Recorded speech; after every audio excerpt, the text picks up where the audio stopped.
I assume that Paul can't emotionally connect. Honestly, you're not totally wrong.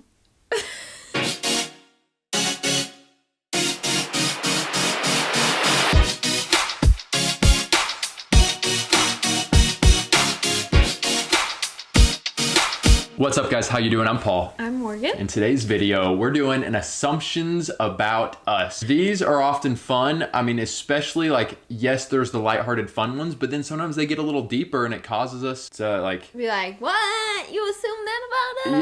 Yeah, it can get real and it can go places in a cool way. But first, make sure you subscribe, turn on that notification bell so you know when we post a new video and when we go live every Friday. We make videos on culture and social issues from a Christian perspective to help you have hope and be free. And guys, we will be going live with our patrons this coming Saturday for Zoom, where we can see you guys face to face and chat about the channel, Q&A, what's going on in your lives, get to know you better, all that stuff. We welcome any $5 patrons and up. If you want to become a patron and support what we're doing here, patreon.com/Paulandmorganshow. We will link it below. Thanks, guys. Morgan, I think we can go ahead and jump right into it. You want to start us off with a few and then I'll jump into some on my phone? All right.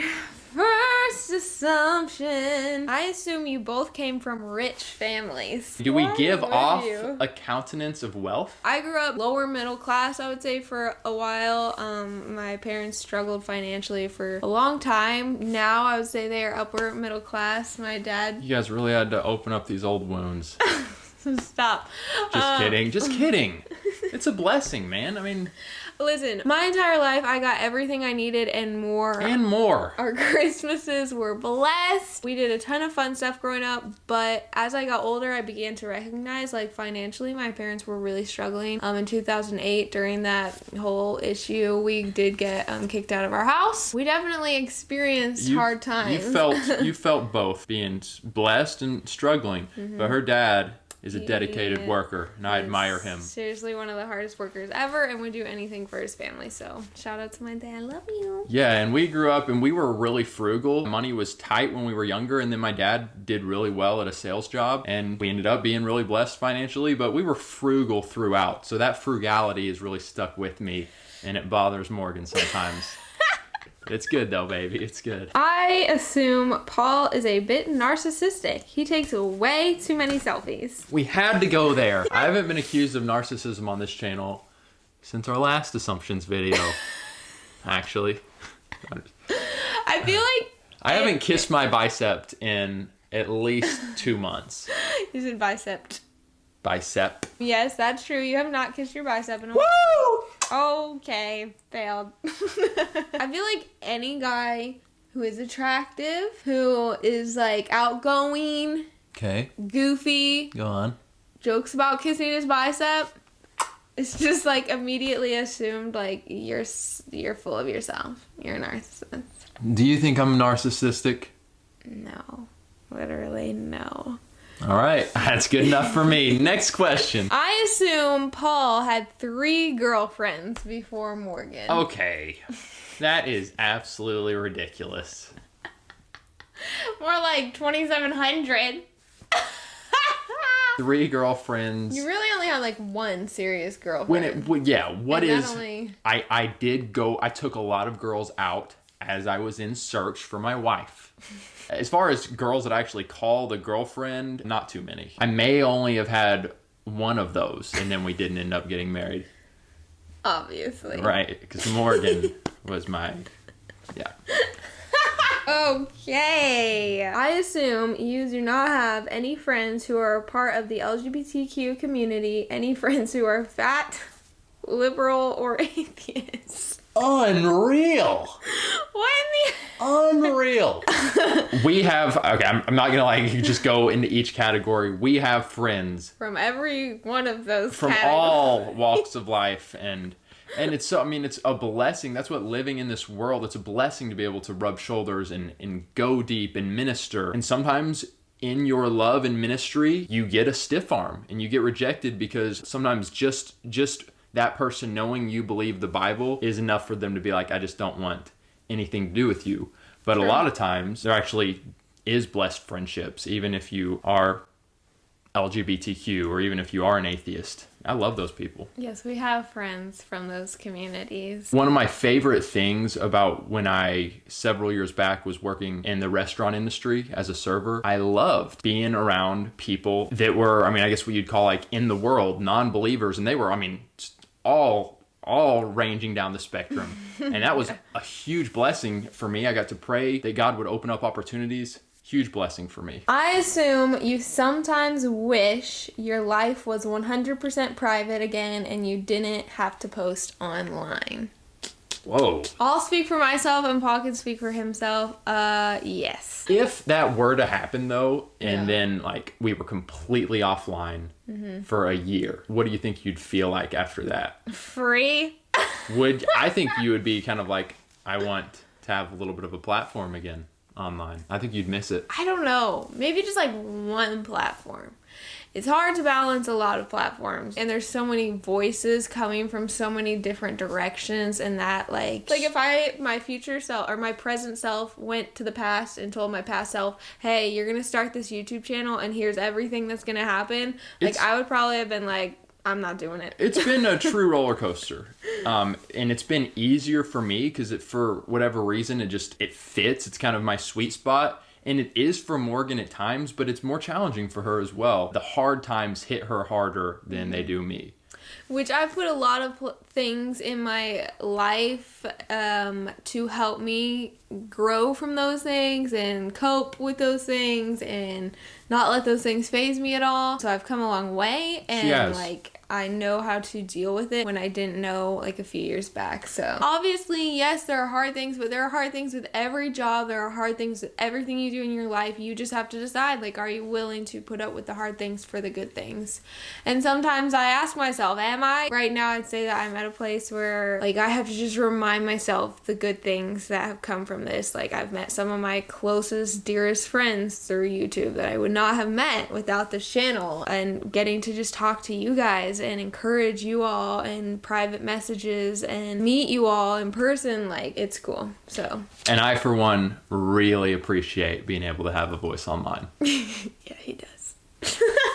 And being able to just to entertain. I like to entertain. It's just fun for me to have this. I assume you are gonna have a baby soon. We gotta have one of these questions. Of course we do. I feel closer to having a baby than I have at any point of time in our marriage. In your whole life. In my whole life. Yeah, I mean, Morgan she's been intentional about taking steps. We've researched, we've talked to people. She's doing her seed cycling.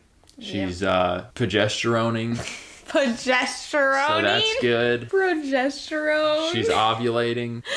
Yes, we're obviously gonna have a baby at some point, but yeah, I agree. Hopefully. Right, well. Yeah, I feel like we're close. Any day now.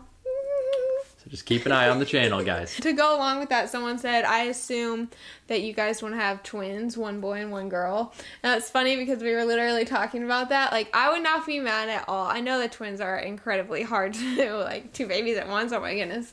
But I wouldn't be mad to just get it out of the way, have one boy, have one girl, and then God closes up my womb. Twins, and I say no to fear. I say no to fear, but twins would be interesting. That would be interesting. In my mind, you guys, I'm just picturing our first child. When we have a baby, I'm picturing it being a girl. Yeah, we both think that we're going to have a girl first. What do you guys think? Comment below. We already have her name. We have her name. Comment below. If and when we have our baby, will it be a boy or girl, or are you thinking twins? Let's just see what the audience is feeling. Yeah. And what do you think we're going to name her? All right. I assume that Paul wants more sexy time. I would say this. Our first year of marriage. Choose carefully. Our first year of marriage, we kind of missed each other a little bit, somewhat regularly. A lot. As far as the sexy time. And it's just like, guys, don't let them fool you. It's a lot to learn. Like, once you get married and you start being intimate, like, it's going to be a learning curve probably. Especially if you haven't been having premarital sex. So like, be patient with each other and really ask God for grace, really communicate, ask how you can grow in these areas to be more on the same page. But our first year had its challenges. I would say now, that question, Paul, wants sexy time more, we're pretty on the same page. And just like wine, it gets better as time goes on. Not typically true, actually, but go on. Wine doesn't do that? That's not often. Oh. Some wines do, some wines don't. Just like Fine maple syrup?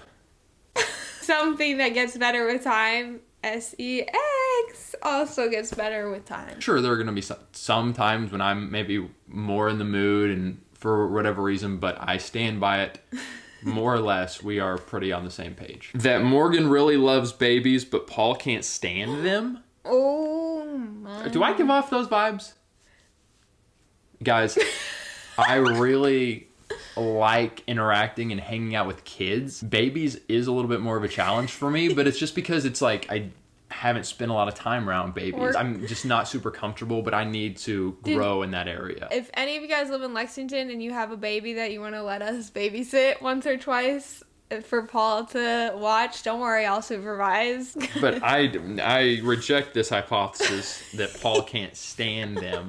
That's not true. I assume Paul feels better / superior because he waited for marriage. Do you feel superior to me or to other people who... Do you think that's what the question's saying? Like, superior to you? Well, I don't know. We'll just take it that way first. I don't think so. I don't think the superior stuff... Yeah, no, I never, ever felt like that, ever. And yeah. I talk about that in videos in the past, but...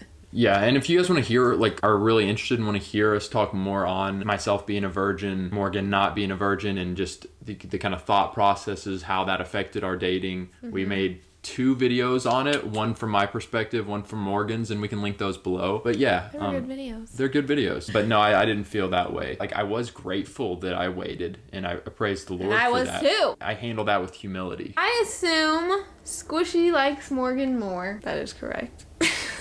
Yep. Nothing much more we can say on that. I assume you think Christians are persecuted in the United States. That is very interesting because, one, I guess you would need to define persecution. What do you think persecution means? Because persecution could just mean like a person being attacked for their beliefs. So yeah, I would say that that type of persecution is going on, but is the persecution in America as bad as China or other countries where people are, you know, there are much higher consequences, your life, prison, whatever? No. Yeah. We're fully aware that that's not happening in America. But to say that Christians are not being persecuted in a way in America... Well, I would say if you are a Bible-believing Christian and you preach what the Bible says, yes, persecution is starting. Whether it's online censorship, whether it's just... I feel personally like America is moving further and further away, and God bring an awakening, but... overall, we're moving further and further away, and so I see persecutions increasing. I assume that Paul can't emotionally connect. Honestly, you're not totally wrong. Okay, when we first got married, it was hard for Paul to connect with me emotionally sometimes, or to like have emotions when we were like, when I was feeling very down, or I was telling him like, you really like hurt me by saying this or whatever. But he is not like that anymore, really. Well, but it's also weird because I would say you are very in touch with your emotions, and like we all have, you know, individual unique challenges to grow in. Am I the most emotionally connected? Like sometimes I struggle with that, but you're gonna grow hopefully and get better. Marriage, you know, it's the opportunity for you to grow and work through things, and the Lord's gonna help us. But I would say no, that's not a true assumption. Thank you. As a whole. I'm glad to hear that. I assume that sometimes you are forcing yourself to laugh loud in some video. Do we force ourselves? Are they talking to me or you? Probably more you on this one. So I don't think I've ever forced myself to laugh ever in a video that we've made. No. Guys, when I was dating Morgan, one day I pulled her aside and I was like, and this, trust me, this day did not go well after this. I pulled Morgan aside and I said, hey Morgan, you just laugh a lot and I'm just not sure what's going on there. It wasn't a great moment for me. I should have probably worded it better and thought through it more. Come to find out, Morgan just laughs a lot. And so take it or leave it, you know? Take it or leave it. And it's a blessing. No, I can't stop laughing. It's a blessing. But I don't think, I mean, because I live with her and she just laughs a lot. So I really am not forcing. Anytime I laugh, I just am laughing. Like, I don't really have a hard time forcing laughter. It's like, I'm thinking of a few times in my whole life where I feel like I forced myself to laugh because like someone told a joke and it was not funny at all. I was just like, ouch. Or like a guy tried to like be smooth and like wanted me to laugh, and I was just like, okay. I mean, do we, probably like anyone else on YouTube, come alive when we get in front of the camera? Up the energy? Do we try to pep ourselves up if we're kind of having a bleh day? I don't really. Paul does. I might. Not like ridiculous amounts, hopefully, but I like to hop on and be like, what's up, guys? Because I'm excited to connect with you guys, but yeah, I don't think it's anything like crazy. I'm a very real person. Like, oh, she suffers from realness. Oh, no, such a burden. If you're seeing my reaction, it's probably real. Like, I'm not going to pretend that I'm in a great mood if I'm not in a great mood. I'm not going to pretend that I'm really loving it if you're not. Yeah, and so like if I'm laughing, it's because I'm genuinely laughing and enjoying life. She enjoys being on here with you guys. Take it as a compliment. Yeah. Someone's coming to say hi. Oh my goodness. In her new little sweater. It's not new, new, but it's cute. Comment below and let us know. Did any of these assumptions surprise you? Did you have these assumptions and then you were like, oh, now I don't have them anymore? And maybe if you comment other assumptions in the comment below section, I'll respond to them there. Give this video a thumbs up if you enjoyed Morgan and I doing another assumptions video. If you like these types, when we take a break from the other things to give you a little life insight, thumbs up it. All right, guys, we love you. Thanks for watching. Have a wonderful rest of your day. We'll catch you again very soon. Have hope. And be free. Love is supposed to grow. Grow and strengthen. Bloom and grow forever. Oh, no. Edelweiss.